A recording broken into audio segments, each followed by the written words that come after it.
memberkati kita. Apa kabarnya minggu-minggu ini?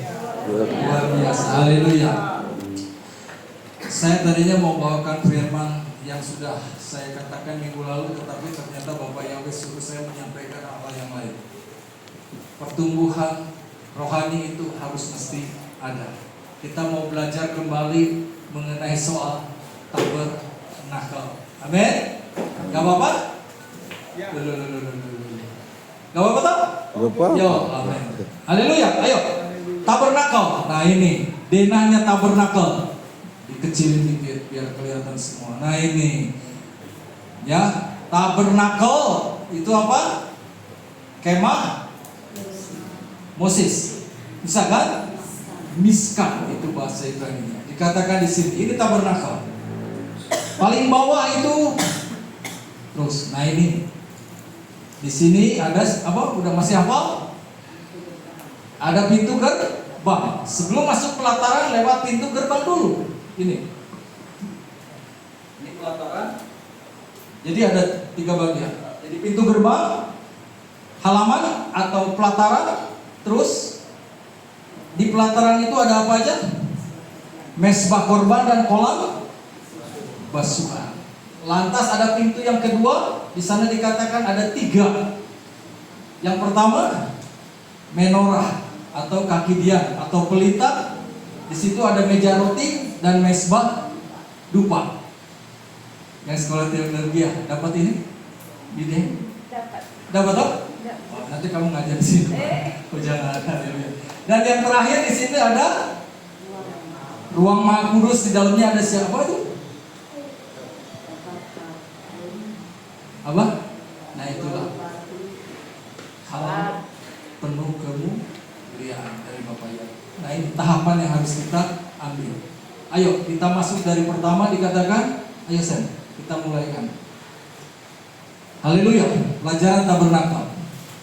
Pintu gerbang atau pelataran dalam tabernakel. Tabernakel Musa adalah tempat kediaman Elohim di tengah umatnya. Itu di dalam kitab Keluaran 25:8.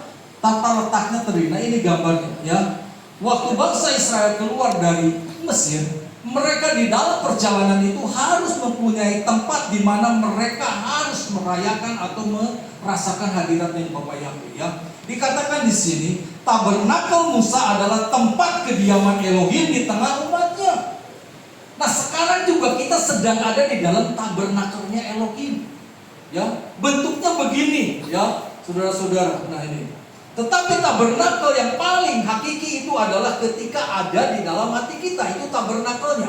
Bapak Yahweh itu berdiam diri di dalam kehidupan kita. Dikatakan tabernakel Musa adalah tempat kediaman Elohim di tengah umatnya. Ini tata letaknya terdiri dari pertama. Dan haruslah mereka membuat ruangan kudus bagiku, dan aku akan tinggal di tengah-tengah mereka. Jadi perhatikan baik-baik. Bapak Yahweh akan tinggal kalau di sana ada kekudusan atau ada ruang yang kudus. Bapak Yahweh akan hadir. Amin. Kalau kita nggak kudus, nggak mungkin Bapak Yahweh itu akan hadir. Nah kita sudah dikuduskan. Kalau tadi Bapak Abraham bilang dikuduskan. Nah ini. Waktu saya datang di tempat ini selalu saudara-saudara waktu saya beresin. Nanti kalau nanti udah beres ibadah, kalian kan yang beresin berapa orang? Halo, berapa orang? 3 sampai 4 orang. Nah kalau saya masangnya sendiri, amin. Saya selalu datang jam 10, lantas saya bertekuk lutut di bawah kaki Bapak Yahweh dulu. Sebelum saya pasang alat-alat ini. 11:30 baru selesai. Yang punya tempat kali bingung. Ngapain aja tuh Pak Jimmy di dalam?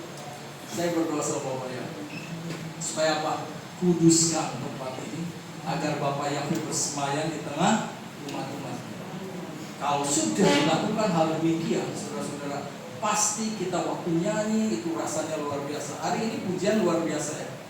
Anda rasakan nggak hadirat Bapak Yahweh hadir? Amin. Amin ya. Saya lihat saya senang, walaupun muka saya nggak ada mata di belakang, tapi saya bisa lihat Anda itu nyanyinya semangat. Amin. Benar nggak? Malah ada yang jingkrak-jingkrak kalau nggak salah. Haleluya. Ya, ada juga waktu masuk dalam hadirat Bapak Yahweh lewat pujian. Saya juga nggak ngerti, banyak kemajuan banget di Samuel. Ya, Anaknya nggak bisa nyanyi walaupun ada fals-fals di belakang.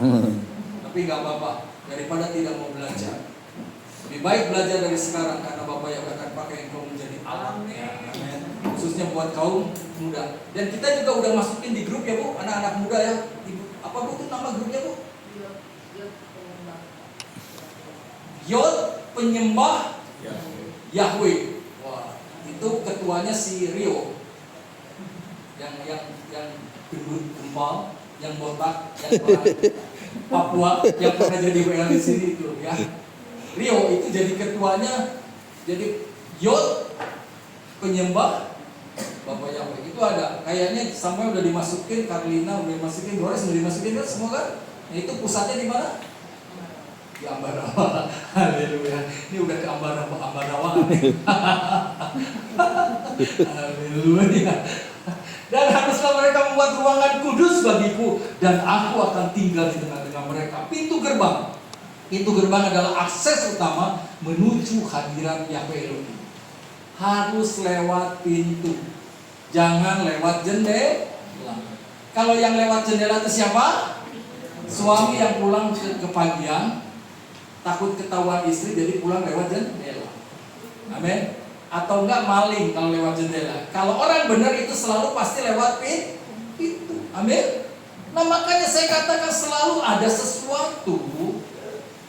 Kalau kita mempunyai pertumbuhan rohani itu yang punya terarah yang baik. Mulai dari pintu gerbang, akulah jalan kebenaran dan hidup.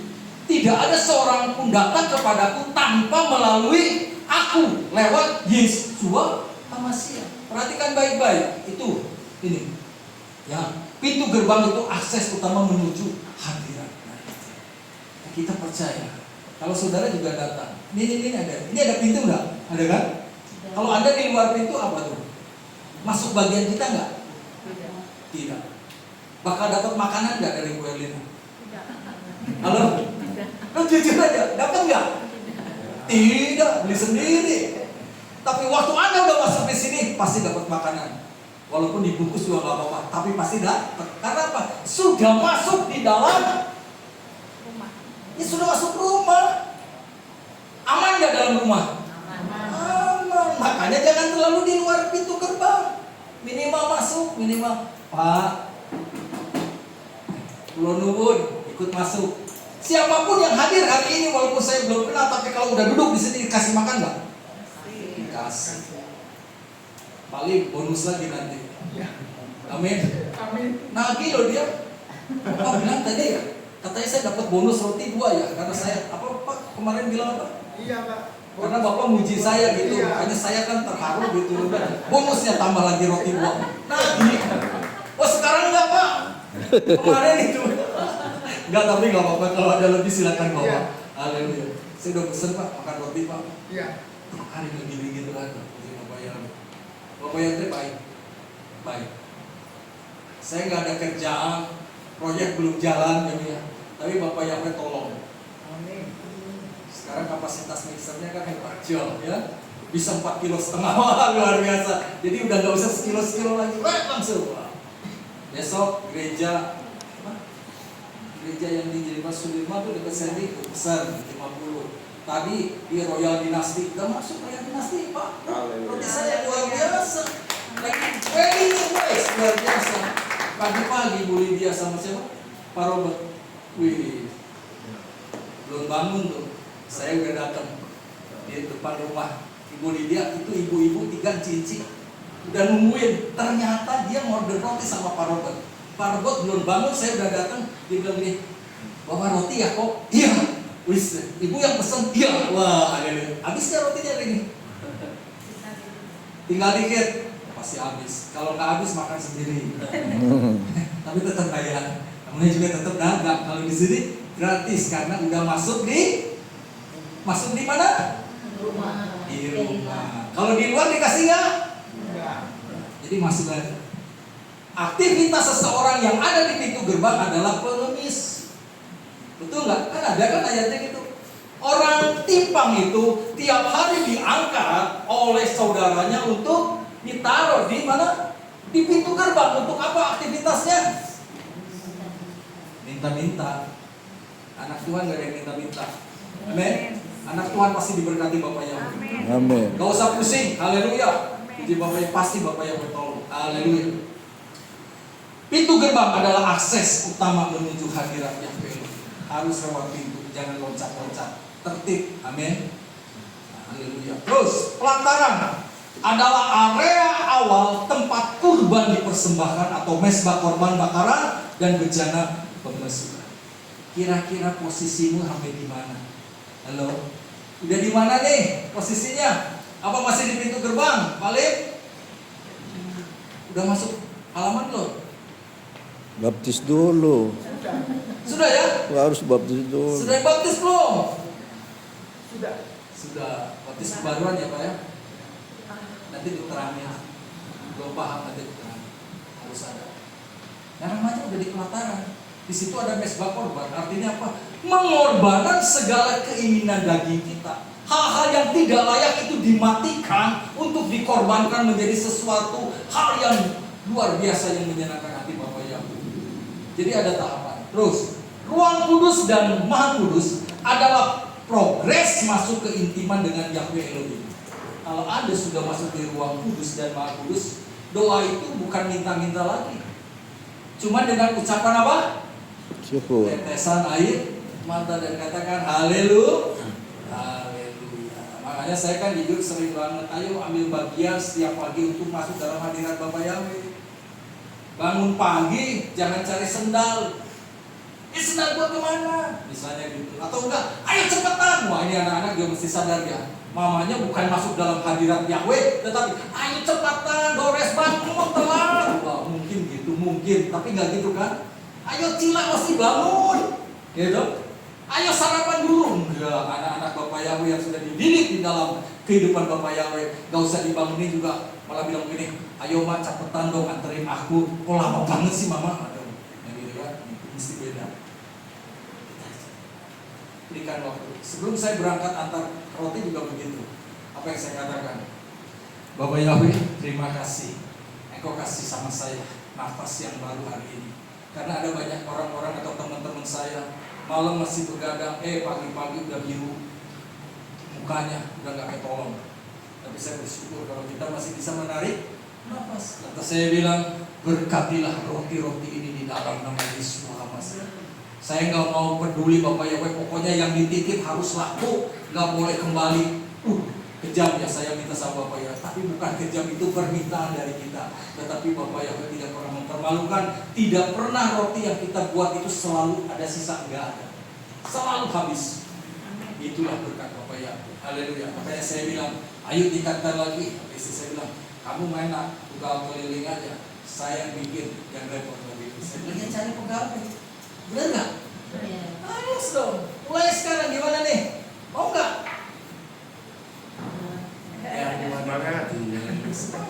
Saya juga kasihan. Anak saya yang perempuan bilang, ayo expand semua kirim kalau perlu pasang TikTok pun. Bukan pasang TikToknya itu sama Instagram yang bikinnya. Haleluya. Ini juga kita masih nih, harusnya bikin kemarin. Ibu lihat dia jangan pesan dulu ya. Bukan menghambat berkat, bukan. Saya masih punya utang buat gereja yang di Sudirman belum semua kebikin karena udah nggak nyanggupin ya. Haleluya. Nah gitu kan, makanya di luar ekspektasi. 1 dikali 1 10. Luar biasa. Makanya banyak ngabur Pak. Haleluya. Nanti saya kumpulin orang-orang susah nih. Itu kayak kalau saya lihat di kelenteng itu kan setiap hari Minggu atau apa tuh pagi tuh selalu banyak pengemis di depan pintu masuk kelenteng. Saya bilang, ibu lagi ngapain? Senyum-senyum dia nutup muka. Ngapain Bu? Enggak, ternyata saya baru tahu keluar tiap yang sembahyang dari kelenteng itu ngasih. Biasanya kita mesti lebih hebat dari mereka dalam soal melakukan sesuatu. Dan saya percaya dikatakan banyak menabur, banyak berkat diberikan. Haleluya. Itu aja dunia. Sekali lagi, Bapak Yahweh tolong, pasti kita akan diberkati Bapak Yahweh. Gerbang dan pelataran mewakili tahap awal dalam perjalanan rohani. Ini ada maknanya. Tempat pertobatan, penyembahan, dan pemurnian sebelum masuk lebih dalam kehadiran Yahweh Elohim. Kita nggak bisa lepas dari hal-hal demikian kalau kita sudah masuk di dalam hadirat Bapa Yahweh. Anda ngalami harus menjadikan perjalanan rohani tempat pertobatan itu, ada penyembahan, ada pemurnian sebelum masuk lebih dalam. Ada proses sebelum kita mau meningkat lebih dalam lagi. Terus saya. Haleluya.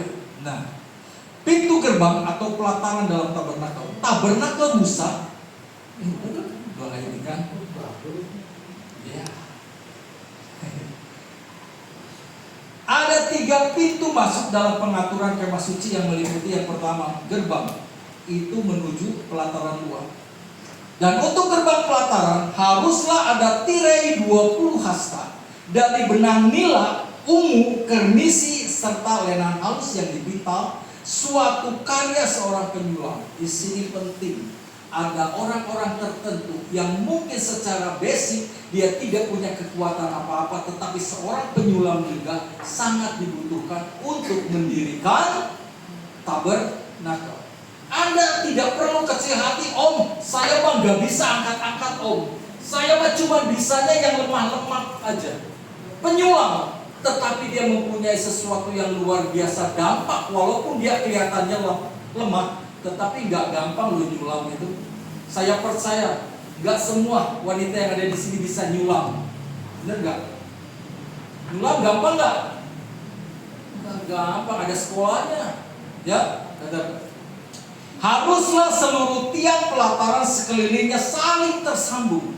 Di sini dikatakan unity itu penting buat anak-anak Bapak Yahweh pada akhir ini. Amin. Saya suka jemaat yang ada di tempat ini, walaupun baru kenal, tapi udah merasakan seperti di rumah sendiri. Begitu Fidel? Ya, begitu Bu Palin? Ya. Amin. Kita kan baru kenal Pak ya?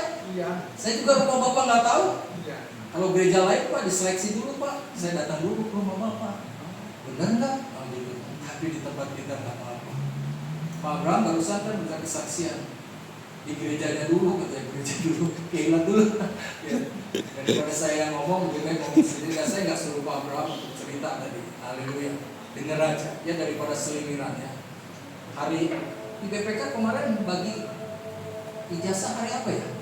Kayaknya baru dikasih deh. Ijazahnya kan baru kan hari Kamis. Yang lulus SMP baru hari Kamis kemarin ijazahnya walaupun udah disudah. Ketemulah aku sama saudaraku adikku. Ya. Nah, ini direkam juga Pak. Oh, ini direkam. Udah. Dia tanya gini, Kak Jim, gimana Abraham betah di sana? Oh betah. Betah. Lu kok bisa ya? Ya bisa. Lihat, benar gak bisa? Karena bukan kekuatanku yang dikerjakan, kekuatan daripada Ruh HaKodes. Gitu. Lo kalau saya suruh-suruh harus bertahan ya, tanda tangan, kasih KTP. Nggak mungkin bisa bertahan, malah bisa nolak dia, bisa apa nih? Enggak. Saya bilang biar yang tangkap itu Ruh HaKodes saja. Amin. Selalu terbuka open, masa nggak diterima orang mau datang terima tak? Itu aja idenya. Saya bilang, gitu kan? Betah jadi betah. Nambah ya jiwa-jiwa, nambah. Ya itu harus bilang ya memang benar. Kalau saya bilang ada yang lulusan teologi lagi, kan gitu. Gak juga lah. Akhirnya bilang begini, akhirnya gini sayang saya. Haleluya. Di mana? Tapi nggak saya tanya di sana nggak. Udah saya bilang, oh ya. Jadi betah. Ada siapa aja di sana? Banyak. Apa mesti disebutin satu-satu? Tapi Maria tidak ada di saya. Maria. Jadi ada banyak-banyak cerita. Kemarin ada anaknya Ibu Christine datang, mantunya sama anaknya. Katanya mau jualin kulkas saya. Saya kan beli kulkas ada tuh nggak laku-laku. Pak Jen, jualin dia 1,2. Silakan. Saya bilang kamu setor aja 1.200.000 buat kamu. Orangnya lihat nggak tahu nggak jadi kulkasnya. Nggak mau pulang juga. Akhirnya ngobrol. Nggak tahu anaknya Pak Robi, Ibu Christine. Loh, saya bilang udah ya, Om Jamie mau mandi. Om sebentar Om. ngajak ngobrol. Akhirnya yang diobrolin itu aja. Dia bilang begini, kenapa ya mamaku sama papaku jadi orang-orang militan, kayak seseorang yang asing gitu. Loh, nggak disuruh ngomong gitu. Emang ada apa? Saya udah bilang begini, Om. Pak, Ma, aku bilang pindah ke UMJB, jangan di sana. Terus ada apa lagi? Saya bilang. Akhirnya saya bilang, udah jangan disuruh-suruh. Nanti biar Bapak Yaku yang atur. Jadi ini anak rupanya merasa asing kalau orang tuanya jadi seseorang yang dianggap seorang militan dan mempunyai doktrin yang tidak pernah nyambung. Saya katakan makanya peranan kasih itu selalu harus ada supaya kita tidak akan merasa sesuatu itu asing bagi kita. Aneh ya, oh udahlah nggak usah. Tapi kan sesuatunya akhirnya ada sesuatu juga yang nggak enak. Benar dia bilang, mana tuh gembala waktu istri anak-anakku sakit, mana dia bantu saya? Waduh, rupanya mengen ada bantu. Wah ini repot kalau gini juga nggak bisa begini. Ya, segala sesuatunya dana diakonia itu tetap harus disampaikan, tetapi dengan cara yang baik dan dipertanggungjawabkan dan teratur. Amin. Setuju gitu? Gitu? Hati. Jadi jangan, itu ada dana diakonianya banyak nih. Oh haleluya. Saya catat, juru tulis saya makanya minta sebetulnya harus ada bendahara. Jangan dipegang sama saya kalau duit.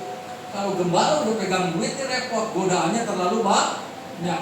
Untung kami suami istri sudah banyak bertobat. Amin. Makanya kemarin kan sudah ini. Jadi Anda ini bagian mana kalau datang ke mall? Rohana apa Rojali? Roh halus. Roh halus. Ibu Helena apa? Rojali itu apa? Jarang beli. Jadi sekarang ini ada istilah, ada yang ngomong lagi, siapa lagi yang kemarin komen di grup. Jadi Ibu Helena termasuk yang mana? Ada Rotega. Harga. Jadi itu artinya apa sih? Terus saja apa maksudnya? Ya, singkatan. Singkatan apa Pak? Ya, dari rombongan cek harga. Oh, Rotega. Rojali itu rombongan Jarang beli. Jarang beli. Oh, jarang beli. Oh, kalau Rohana? Hanya nanya harga. Kalau kata Rohana? Sebelah, ada sebelah. Jadi aneh-aneh ya. Rojali, Rohana kok orang pintar gitu ya. Ada roh halus, Pak. Rohana apa tuh? Rombongan hanya mengelus-ngelus. Jadi nggak beli tuh. Kayaknya bagus tapi nggak beli gitu. Pegang-pegang aja. Stres, dia udah nggak mampu. Kita bagian apa, Wi? Kayak Rojali gitu ya. Apa yang paling? Apa saya kok marah? Paket. Yang ada gue ngambil, Mas. Kamu jangan gitu. Kalau itu sama jemaat, nanti di sananya uang diakonnya pakai lagi. Bayar COD enggak. Haleluya. Ayo Rojali, ayo Rohana. Tuhan tolong ya. Haruslah seluruh tiang pelataran serinya saling tersambung. Harus unity satu dengan yang lain. Kalau nggak ada sambungan itu nggak akan terjadi tiang-tiang ini. Kaitan-kaitannya dari perak, alas-alas tumpuannya dari tembaga. Haruslah panjang pelataran itu 100 hasta dan lebarnya 50 hasta dan tingginya 5 hasta. Dari lenan halus yang dipintal dan alas-alas tumpuannya dari tembaga. Terusan. Nah ini pembuatannya. Haruslah segenap perkakas tabernakel itu berada dalam masing-masing pelayanannya. Ini perhatikan baik-baik. Kalau Anda dipakai oleh Bapak Yahweh menjadi worship leader, jadilah worship leader yang baik. Kalau menjadi asar, jadilah asar yang baik. Amin. Kalau cuma penyaji makanan, jadilah penyaji makanan yang baik, yang enak. Haleluya. Kalau pelayanannya sebagai pendoa, doakanlah gembala sidang beserta ibu dan jemaat yang lain. Kalau Anda dipakai pelayanan sebagai tim musik, bermain musiklah dengan baik dan dengan hati. Saya minta Yosua, Laura juga kalau mau bermain musik, masuk dalam hadirat Bapak Yahweh dulu. Jangan asal sembarangan datang main musik, enggak. Walaupun kita belum profesional, belum hebat, tapi waktu ada hadirat Yahweh bekerja di dalam pengiringan kita kepada Yahweh, tangan-tanganmu akan dipakai luar biasa. Begitu juga Dores. Minta aja sama Bapak Yahweh. Pastilah. Orang gak bisa menyangka. Anda pasti lihat, hebat. Jujur aja, waktu tadi memuji suka nggak? Amin. Rasa nggak? Enak nggak? Enak. Bener, luar biasa saya katakan, bener. Saya bisa aja pakai orang-orang yang dibayar sama saya untuk bermain musik di sini. Bukan kita. Kita udah komitmen. James bilang apa? Anaknya Pak Yakob, apa? Mantunya, Pak, gak usah kita ambil orang dari luar. Kita buat segala sesuatunya dari dalam sendiri. Kalau belum ada yang main musik, biar aja Pak Jimmy yang main gitar. Kalau perlu worship leadernya Pak Jimmy, yang bawa Pak Jimmy, yang pungut kolektor Pak Jimmy, semua. Nah itulah gereja mula nggak apa-apa, yang penting bertumbuh dan akhirnya kan luar biasa. Ya, cuman kadang-kadang juga saya rada gini-gini juga. Takutnya yang di sono, itu jemaat gue tuh ada di sana, sana dipakai, itu pindahan. Oh nggak apa-apa sih. Makanya saya bilang gembalakanlah domba-domba itu dengan baik supaya nggak pindah-pindah. Itu.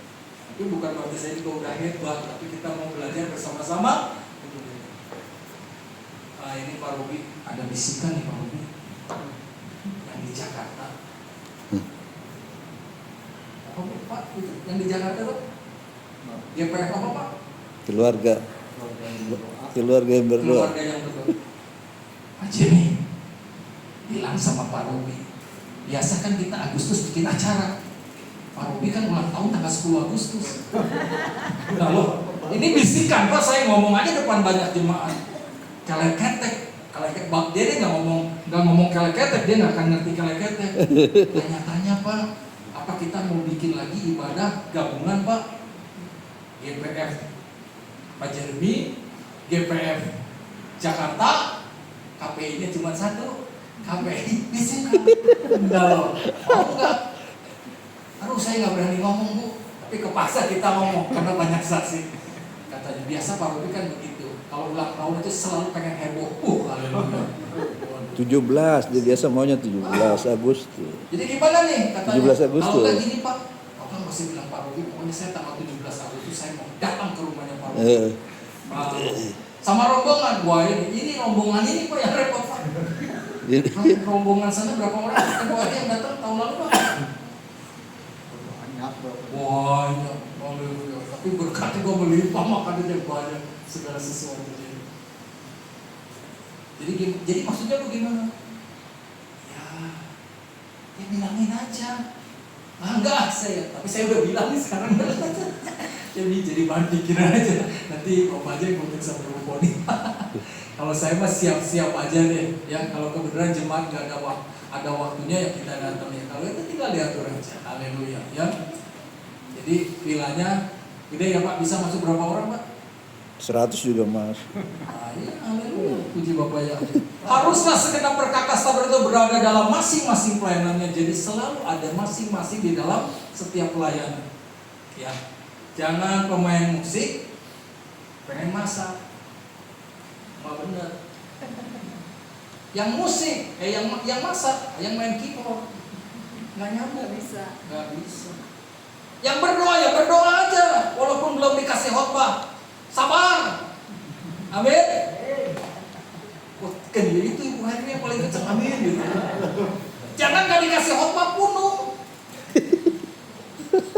Dituduh lagi saya, kasih duit katanya. Lo emang mimbar saya ini mimbar duit gitu. Kalau Pak Jimmy nggak bisa adil, saya bisa lebih tidak adil lagi Pak. Terserah Bapak saya. Karena saya punya tanggung jawab kepada Bapak Yahweh dan kepada sinode dan juga kepada saudara-saudara di sini. Coba, khotbah gampang nggak? Yang ngawur mah gampang. Haleluya. Nah, kan orang selalu pengennya tampilnya menjadi pembicara. Pohon itu kelihatannya pengennya jadi daun dan buah, nggak pernah berpikir bagaimana menjadi sebuah akar. Akar di mana? Dalam tanah. nggak kelihatan. Tapi kalau nggak ada akar, saya nggak bisa apa-apa. Ada ini semua adalah akar-akar saya yang mendukung di dalam doa-doa saya supaya saya tetap bisa bertahan di dalam pelayanan. Benar. Akar berfungsi nggak? Paling sangat berfungsi. Kalau soal buah, soal daun itu bisa dipetik oleh orang lain, tapi akar siapa yang mau gali? Walaupun Anda sekarang jadi akar, bersyukur walaupun Anda tidak tampak dalam pelayanan, bersyukur karena Anda tetap diberkati oleh Bapak yang Amin. Itu aja intinya. Oke? Puji Bapak yang terus saya. Pintu adalah menuju tempat ruang kudus. Itu di dalam. Nanti saya akan sampaikan. Saya akan kasih materi khotbah ini saudara pelajari di rumah. Ketiga pintu, tadi pintu menuju tempat kudus. Yang ketiga adalah tirai menuju tempat ruang kudus. Ketiga pintu masuknya terbuat dari bahannya sama. Kain lenan putih, halus, yang ditenun dengan benang biru ungu, kirmisi, yang dijahit pada kain itu. Dan tirai gerbang pelataran itu adalah suatu karya seorang penyulam. Aduh, saya senang. Waktu dibilang suatu karya dari seorang penyulam. Anda ini adalah penyulam-penyulam rohani, saya katakan. Anda sangat membanggakan untuk bertumbuhnya atau dibuatnya bangunan tabernakel itu. Kalau tidak ada penjahit, tidak ada penyulam, nggak akan ada tirai ini. Sangat penting, saudara-saudara. Artinya walaupun Anda adalah bagian terkecil di keilat ini, tetapi Anda dihargai oleh Bapak Yahweh. Percaya. Saya nggak bisa balas apa-apa, tetapi Bapak Yahweh yang akan memberikan berkat luar biasa bagi Anda semua. Setiap pagi saya berdoa, saya menangis di bawah kaki Yahweh. Kalau istri saya udah masuk kamar, itu di kamar tuh bisa 2 jam, gak boleh diganggu, dia menyembah. Saya pengen Anda diberkati. Amin. Makanya waktu Bu Yus ditugaskan jadi WL, lantas Ibu Yus bilang, maaf Pak Gembala, saya nggak bisa. Saya nggak bisa hadir, saya ada keperluan. Saya bukan kepo, benar kepo. Saya bukan pengen tahu urusan orang, enggak. Tetapi hati sebagai seorang gembala ini ada apa? Maka saya bilang, ada apa? Apakah ada masalah? Ternyata terketuk juga hatinya, dia telepon sama saya. Pak Gembala, maaf suara saya habis. Dia bilang besok jangan ada keperluan. Pak, saya lagi sakit, itu bikin saya lebih tenang. Amin. Jadi bikin alasannya yang bisa menenangkan gembala itu. Bisa ngerti maksud saya? Harus tepat. Sampai saya bilang sama Bu Lea, Bu, ada apa ini Bu? Apakah ada satu pembicaraan? Mungkin lagi bete sama gembalanya bisanya gitu kan. Bener, saya tuh selalu pakai perasaan loh, bener-bener. Haleluya. Taruh Tuhan. Pak Epi juga kan saya japri kan? Iya. Pak Epi apakah saya rasanya kenapa tidak hadir? Waduh. Nggak dijawab. Telepon lagi saya nomornya yang 2 aja saya jawab. Cuma Rufus yang saya nggak tanya. Ada apa kiranya? Ya udahlah saya bilang. Udah biar dia sadar sendiri aja. Haleluya. Nangis aja. Dan tirai gerbang pelataran itu adalah suatu karya seorang penyulam dari benang nila dan ungu dan kirmisi serta halus yang dipintal, dan panjangnya 20 hasta dan tinggi serta lebarnya 5 hasta, sama dengan layar-layar ras. Semuanya sama ini. Terus saya cepat ya dulu. Yang cepat ya. Nah, ketiga pintu masuk itu mempunyai dimensi yang sama dalam hal luasnya. Sama. Yaitu semuanya ukurannya 100 hasta persegi, satu angka yang melambangkan Yesus Mesih. Kalau saya salah tolong dikoreksi. Benar nggak ini angka 100 adalah angka Yesus Mesih? Ya, tolong nanti kalau misalnya salah saya. Gerbang itu panjangnya 20 hasta dan tingginya 5 hasta. Itu Keluaran 38 ayat 18. Pintu dan tirai berukuran 10 kali 10 hasta persegi. Itu adalah simbol kesempurnaan, kesetaraan di setiap sisinya. Tidak ada perbedaan. Itu mutlak. Nilainya 100. Haleluya. Ya. Hal ini mengajarkan kita bahwa kebenaran yang sama tampaknya terwujud dalam setiap tirai khas ini. Yesua yang sama digambarkan dalam setiap tirai tersebut. Dia tidak pernah berubah. Yesua adalah tetap sama dulu, sekarang, dan sampai selama-lamanya. Haleluya. Tidak ada akses kepada Elohim dalam bentuk apapun, baik melalui ibadah yang relatif jauh maupun keintiman yang paling dekat. Hanya satu, harus melalui satu pintu, yaitu Tuhan Yesua, karena Dia adalah akulah pintu. Yahweh dan Yesua adalah satu. Ini penting dipahami, ya. Haleluya, haleluya. Terus nilai 100 juga berkorelasi indah dengan harga penebusan. Nah ini saya tadi cari apa sih? Anak sulung yang berjumlah 5 sikal dengan 20 gera per sikal, ya. 1 sikal itu kurang lebih 20 gera. Jadi adalah 100 gera. Itu angka 100 lagi. Melambangkan Yeshua HaMashiach itu sebagai penebus. Perhatian baik-baik. Nanti ada ayatnya, ya. Terus Yesua adalah pintu masuk kita ke dalam. Yang pertama, pintu gerbang menuju pembenaran. Itu adalah gerbang menuju pengadilan. Dia juga adalah pengudusan, pintu menuju tempat yang kudus. Pemuliaan, tirai menuju ruang Maha Kudus. Kemuliaan hanya bagi Bapa yang. Jadi ada 3 tahapan. Ayo terus. Ini gambar lagi. Gerbang. Gerbang adalah satu-satunya jalan masuk ke pelataran dan melambangkan Tuhan Yesua. Akulah jalan gerbang hidup. Yohanes 9, akulah pintu. Jika seseorang masuk melalui aku, dia akan diselamatkan dan dia akan masuk dan akan keluar dan akan menemukan padang rumput. Haleluya, puji Bapa Yahweh. Ini sama kayak kita waktu piknik ke Pangalengan, ya. Masuknya kan bayar, mau keluar kan susah juga ya Pak ya. Waktu kita mau jalan-jalan di kebun teh, jalannya ya bukan jalan masuk, tapi jalannya ke keluar. Didata, Pak yang keluar berapa orang? Waduh, nanti masuknya lewat sini lagi ya. Nah kalau udah masuk itu boleh keluar. Tapi yang di luar kalau nggak beli tiket nggak bisa masuk. Kira-kira gitu ya. Yohanes 14:6, Yesua berkata kepadanya, akulah jalan dan kebenaran dan hidup. Tidak ada seorang pun datang kepada Bapa jika tidak melalui aku. Ini udah jelas. Lewat pintu, dan pintu itu adalah Yesuanya sendiri. Haleluya. Dengan iman kepada pengorbanan HaMashiach yang digambarkan di altar tembaga, kita memasuki gerbang menuju pelataran. Tabir ketidakpercayaan dan dosa telah dilewati. Semuanya dihapuskan oleh korban daripada Yesus HaMashiach. Gerbang itu lebih lebar daripada pintu masuknya. Jelas ya. Gerbang pintunya gede gak? Gede. Kalau mau masuk ke ruang suci kecil, apalagi masuk ke ruang maha suci. Kenapa gerbangnya gede? Ini baik banget, bijaksana banget Bapak Yahweh itu. Gerbang itu lebar daripada pintu masuk lainnya, sehingga semua orang Israel dapat memasuki pelataran. Kemarin KDM ngawinin di Garut, ada yang mati bro, 3 orang. Karena apa? Pintunya ditutup Pak. Jadi maksudnya sih baik supaya teratur, tapi pintunya yang satu ditutup, jadi kan makin sempit. Yang dari dalam nggak bisa keluar, yang dari luar ngedorong terus pengen masuk. Nah akhirnya ada kejepit sama pintu.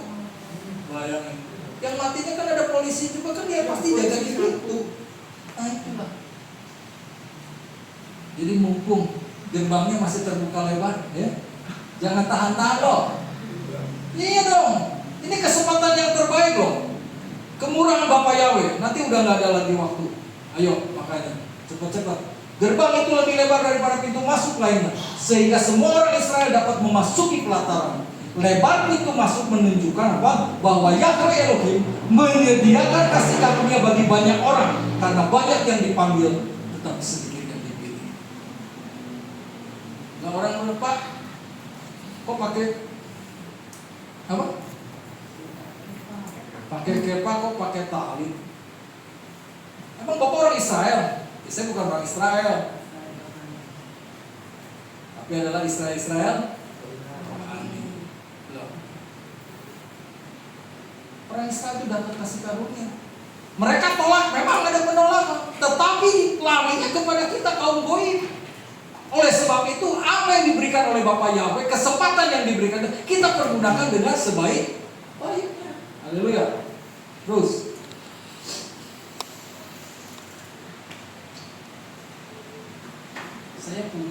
ada dikasih sama orang Surabaya, kayaknya enakan pakai itu ya.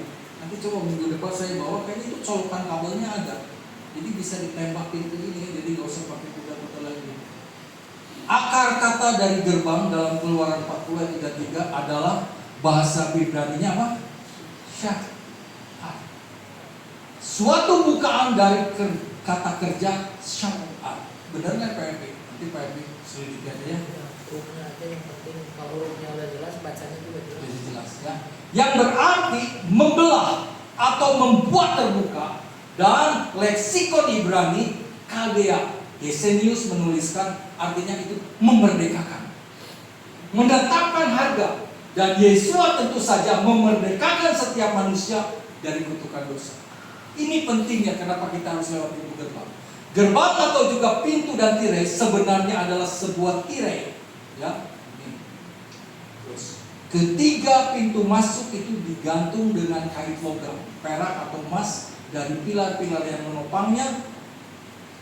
Itu juga mempunyai arti. Nanti setelah bagian-bagian tertentu juga saya akan jelaskan. Ini cuma sejalan aja dulu soal ini. Tidak ada batang tirai atau alat lain yang dapat digunakan untuk mengangkat atau menarik tirai ini ke satu sisi. Jadi ini ada logam juga dipakai saudara-saudara untuk memasuki pelataran, dan dengan demikian untuk melewati di bawah tirai, seseorang harus mengangkat bagian bawah tirai dan membungkuk untuk masuk ke bawah tirai. Ini waktu masuk di ruang kudus. Membungkuk untuk masuk itu menunjukkan sikap hati yang benar. Ada satu penundukan diri, ada satu di mana kita merendahkan diri. Karena ketika kita datang kepada Hamasya, kita datang dengan rendah hati karena membutuhkan juru selamat. Orang yang tidak mau menundukkan lutut dan hatinya kepada Hamasya tidak dapat masuk. Tetap harus punya penundukan diri. Kita harus punya kerendahan. Kita bukan orang-orang pribadi yang sombong, karena sebetulnya kita tadinya tidak masuk bilangan, tetapi kita karena kemurahan Bapa yang kita masuk dalam bilangan. Kita hanya dapat mendekati Yahweh Elohim melalui Yesua Masih. Ada lagi satu ya. 4 tiang di gerbang. Dan untuk gerbang pelataran haruslah ada tirai, ada 20 hasta dan benang nila dan ungu, dan germisi serta lenan halus yang dipintal. Suatu karya seorang penyulam, tadi udah dikatakan ya. Tiang-tiangnya ada 4 dan alas-alas tumpuannya ada 4. Nah ini pintu gerbang ya. Haruslah seluruh tiang pelataran sekelilingnya saling bertersambung dengan perak, kaitannya dari perak, dan alas satu menjadi tembaga. Haruslah panjang pelataran 100 hasta, lebarnya 50 hasta, dan tingginya 5 hasta. Sepertinya ini ada saya mudah tadi. Haruslah segenap haruslah segenap perkakas terkenal itu dan berada dalam masing-masing pelayanannya, dan harus semua patoknya serta semua patok-patok itu dari tembaga. Ini udah kayaknya. Makanya nanti di setiap ketik itu dikasih hurufnya. 4 di sini dapat mewakili keempat penulis Injil Hamasya. Makanya disebut apa? Apa tuh?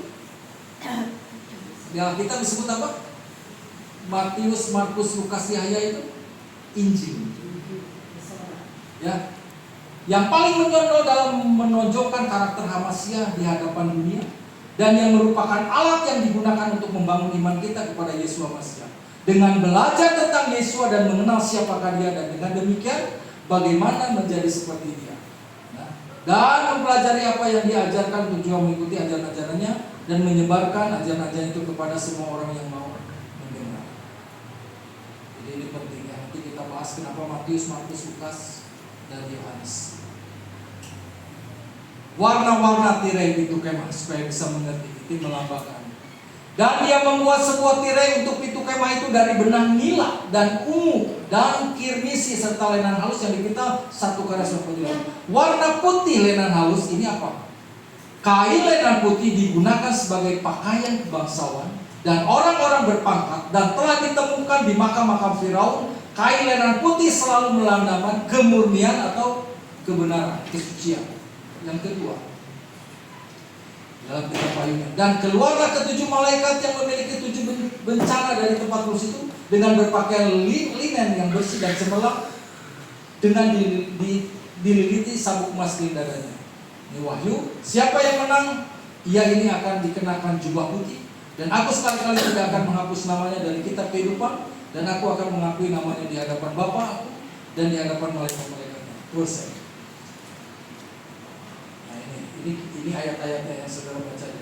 Kain linen putih yang dipintal halus berbicara tentang kebenaran dan melandangkan Yeshua HaMasyiah yang tidak bercacat, murni dan tanpa dosa. Itu kain halus yang putih. Dan setiap orang memiliki pengharapannya kepadanya, dia menyucikan dirinya sebagaimana dia adalah suci. Setiap orang yang berbuat dosa, dia juga berbuat durhaka, dan dosa adalah durhaka. Dan kamu sudah tahu bahwa dia telah dinyatakan supaya dia dapat menghapus dosa-dosa kita, dan di dalam dia tidak ada dosa. Dosa. Tadi lain putih. Warna biru. Biru adalah warna langit tanpa awan dan dikenali juga sebagai simbol surgawi. Biru juga merupakan warna kemuliaan yang ada dalam diri Tuhan Yeshua. Dia datang dari surga dan kembali ke surga sebagai wujud ilahi, yang sebenarnya telah dikenal lebih dulu sebelum permulaan dunia, tetapi baru dinyatakan pada masa yang terakhir demi kamu. Yeshua datang ke dunia, mengosongkan dirinya, mengambil wujud seorang hamba agar menjadi serupa dengan manusia dan taat sampai mati, bahkan sampai mati di kayu salib. Terus, nah, sekarang ada lagi warna merah atau kermisi. Warna merah kermisi melambangkan pengorbanan dan keselamatan. Merah kermisi atau merah tua itu melambangkan darah HaMasyiah yang tercurah bagi semua orang-orang penderitaan dan kematian di kayu salib. Karena mengetahui bahwa kamu sudah ditebus dari cara hidupmu yang sia-sia dan diwariskan oleh leluhurmu, bukan dengan barang yang fana, perak atau emas, melainkan dengan darah HaMasyiah yang mahal, bagaikan darah anak domba yang tanpa cacat dan tanpa noda. Ini bisa ya. Darah HaMasyiah yang memberi kehidupan kekal dan menyucikan. Ada lagi? Dan yang terakhir ini adalah warna ungu. Warna ungu melambangkan kerajaan, kemuliaan dan keagungan, di mana kebangsawan Yeshua, ia berasal dari garis keturunan Daud dan raja segala raja dan Tuhan segala Tuhan, karena Yeshua berkata, segala otoritas di surga dan di bumi sudah diberikan kepada Dia. Yeshua adalah raja dari suatu kerajaan yang bukan dari dunia ini. Haleluya. Inilah makna dari keempat warna daripada tirai-tirai. Amin. Haleluya. Saya pikir cukup untuk hari ini. Secara garis besarnya mengenai soal tabernakel, bagaimana kita harus melalui pintu itu supaya kita masuk dalam pelataran di ruang suci dan ruang maha suci.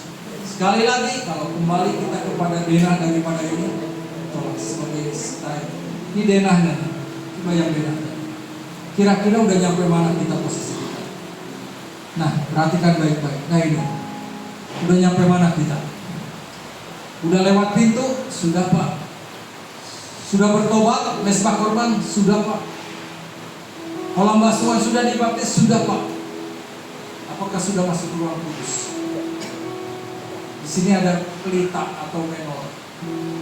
Udah banyak bersaksi apa belum? Di sini ada meja roti 66, bicara 39 perjanjian lama, 27 perjanjian baru. Meja roti. Di sana ada mesbah dupa. Apakah kita sudah banyak menyembah kepada Bapa yang baik? Saya pikir kita sudah masuk semuanya. Karena di dalam kitab Wahyu berapa? Wahyu 11 kalau nggak salah. Ya, dikatakan pelataran itu nggak usah diukur. Artinya yang ada di mesbah korban dan di kolam basuhan itu nggak usah diukur lagi. Karena itu akan diinjak oleh bangsa-bangsa yang tidak mengenal Yahweh selama 3,5 tahun masa anti HaMasyiah. Harus kita masuk di ruang suci. Ya,